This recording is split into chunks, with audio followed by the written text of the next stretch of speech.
ქართველი მეცნიერი საქართველოში ბიოლოგიური ფიზიკისა და მოლეკულური ბიოლოგიის მიმართულებათა დამფუძნებლის საზოგადო მოღვაწის აკადემიკოს მალხაზ ზაალიშვილის დაბადების 105 წლის თავის საიუბილეო სხდომა გაიმართა. მეცნიერებათა დოქტორებმა და აკადემიკოსებმა მალხაზ ზაალიშვილის ცხოვრებასა და მოღვაწეობაზე ისაუბრეს.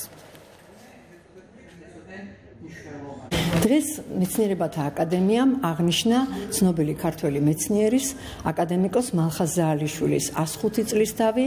შეიკრება აქ მთელი მისი სამეცნიერო სპექტრი, თანამშრომლები, მისი ყოფილი კოლეგები და ჩვენ თანამშრომლები, რომელთანაც ბოლო წლები ვითანამშრომლეთ ერთად ბატონ მალხაზთან, ქონდა შეხება.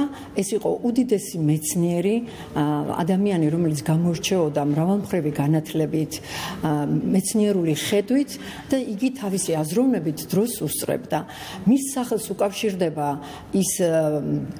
ისეთი დიდი მიმართულებების ჩამოყალიბება ჩვენს ქვეყანაში, როგორიც არის ბიოფიზიკა და მოლეკულური ბიოლოგია. ბატონი მალხაზის ასეთმა წარმატებამ და მიღწევებმა ბიოფიზიკის დარგში განაპირობა მისი მრავალმხრივი განათლებამ.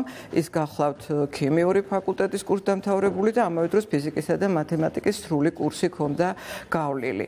ბატონმა მალხაზმა დააარსა საქართველოში ბიოფიზიკისა და მოლეკულური ბიოლოგიის ინსტიტუტი, სადაც წარმატებით მიმდინარეობდა და დღესაც მიმდინარეობს კვლევა როგორც კუნთის ქიმიური სტრუქტურის, ასევე გენეტიკური ინფორმაციის გადაცემის, უმნიშვნელოვანესი ფერმენტების ფუნქციონირების საკითხების ირგვლივ. ერთი მინდა